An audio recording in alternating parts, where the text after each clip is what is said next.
Everyone thinks Venezuela's oil is about politics. It isn't. It's about physics, steel, time, and money. The oil is there, one of the largest reserves on earth, and yet Venezuela pumps less than 1% of global supply, not because of ideology, not because of slogans, but because oil does not flow on promises. Right now, Venezuela produces roughly 800,000 barrels a day. Once, it produced nearly 4 times that. The wells still exist. The ground still holds oil. But the system is broken. Pipelines corroded, fields mismanaged, capital vanished, sanctions froze. What remained? After the raid on Caracas, Washington spoke confidently. U.S. oversight. U.S. companies returning, millions of barrels transferred. It sounds decisive. It sounds fast. But oil does not care about speed. It cares about structure. If you want to understand why Venezuela's oil revival will take years, not months, keep listening.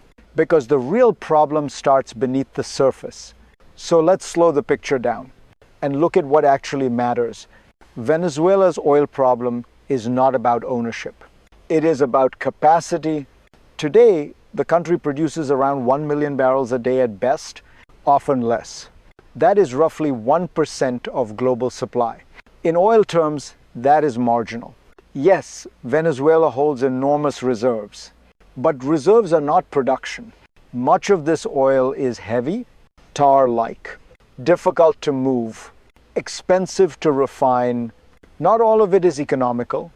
Compare that to the Gulf states. Lower costs, lighter crude, spare capacity ready to deploy. Venezuela once mattered more. 20 years ago, it pumped 3 million barrels a day. As recently as 2016, about 2.5 million. That history fuels today's expectations. But history is not infrastructure. To raise output meaningfully, Venezuela must rebuild fields, pipelines, and trust. That requires time, capital, and political stability, and that is where the real complications begin. To understand how Venezuela fell this far, you have to go backward. Oil once built the state. It funded schools, subsidies, power. But over time, the oil company stopped behaving like a company and started behaving like a government wallet. PDVSA was drained, talent left, maintenance was delayed, investment collapsed, then politics hardened, contracts were rewritten, foreign firms were pushed out, confidence cracked. When oil prices were high, the damage was hidden. Cash masked decay. When prices fell, reality surfaced. Sanctions came later. They didn't start the fire, but they poured concrete over the exits. Equipment couldn't be imported. Diluent couldn't be sourced. Oil couldn't move. Production declined not in one crash, but in a slow bleed. By the time the world paid attention again, Venezuela wasn't sitting on a gusher. It was sitting on aging wells and rusting steel. And then came the first real shock. The shock was not dramatic. It was technical. Fields that once ran continuously began shutting down. Not for politics. For lack of parts, pumps failed, compressors stalled. Pipelines clogged with heavy crude that could no longer move. Venezuela's oil is not light. It is thick. It needs diluent, lighter oil, imported oil. When sanctions tightened, that lifeline snapped. Production didn't fall because wells ran dry. It fell because oil got stuck underground. At the same time, exports collapsed. Revenue shrank. Cash disappeared. The state responded the only way it could. By stripping PDVSA further, more money pulled out, less reinvested. The spiral accelerated. This is the moment many outsiders misunderstand. They assume recovery starts where collapse ended. It doesn't. You don't restart a corroded system by turning the valve. You rebuild it piece by piece. If this analysis is helping you see oil differently, pause for a second. share it, because the next layer is where power really hides. And that layer is structural. What most people miss is the system beneath the headlines. Oil production is not just drilling, it is logistics, contracts, chemistry, engineering discipline. Venezuela's remaining oil is heavy and sour, high sulfur, hard to refine, always discounted.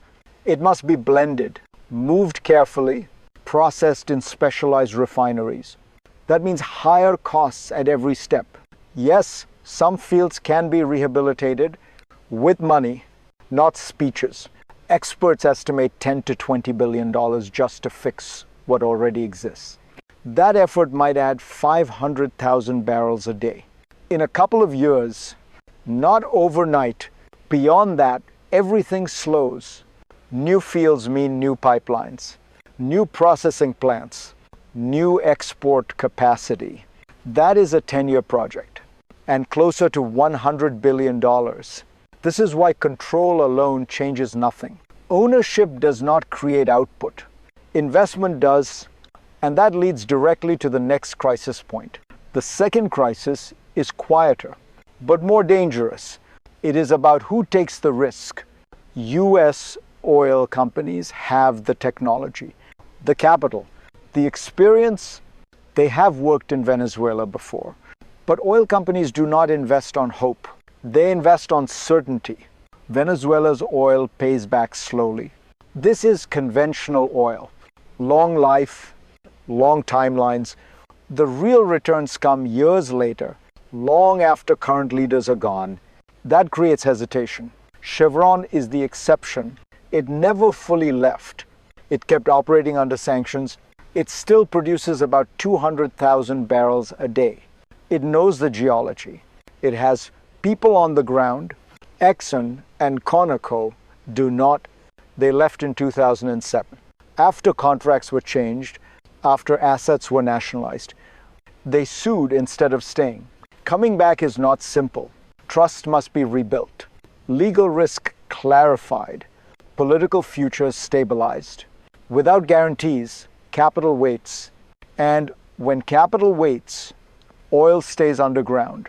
Next, the cost of all this lands somewhere very specific, on people. This is where the story becomes personal. Because while oil sits underground, life above ground is expensive. If you live in Venezuela, oil wealth does not feel like wealth. It feels distant, abstract, delayed. Higher production does not mean instant relief. Not for years. Even at 1 million barrels a day, most oil is not exported. People still consume fuel at home. Power plants, transport, industry. At best, about 3/4 reaches global markets. That brings money, yes, but not freedom. Revenue is eaten by imports, by equipment, by diluent, by debt. There is no sudden flood of cash, no miracle recovery.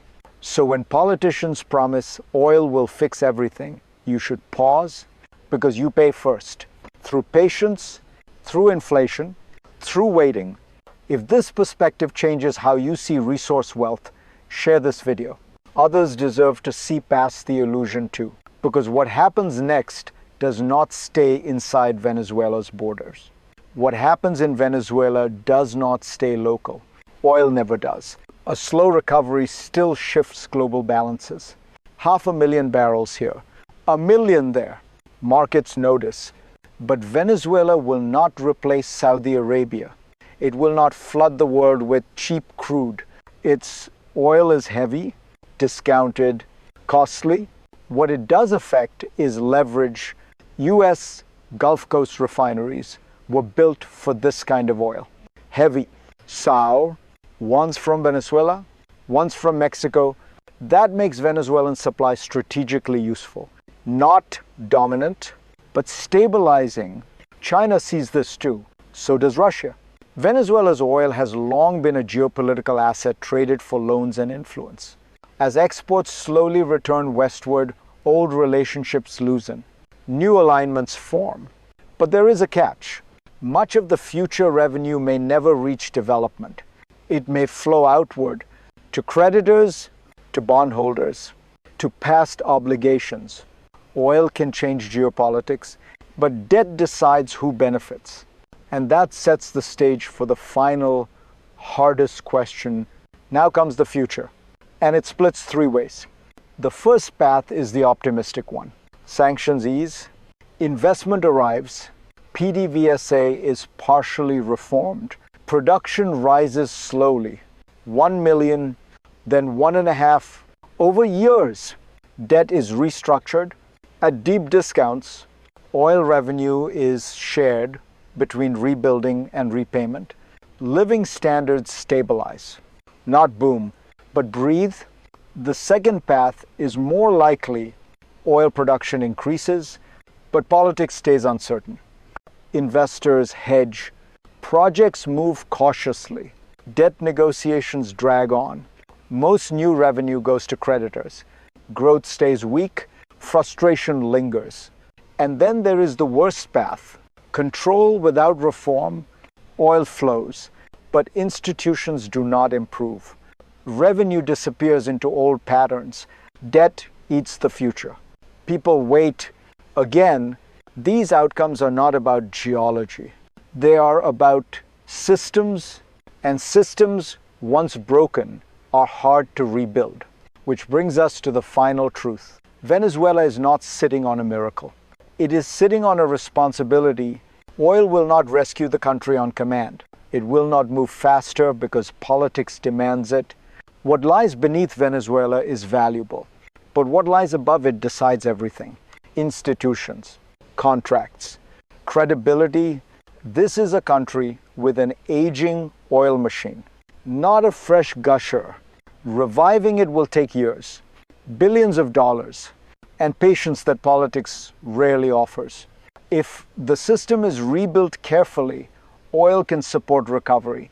If not, it will finance another lost decade.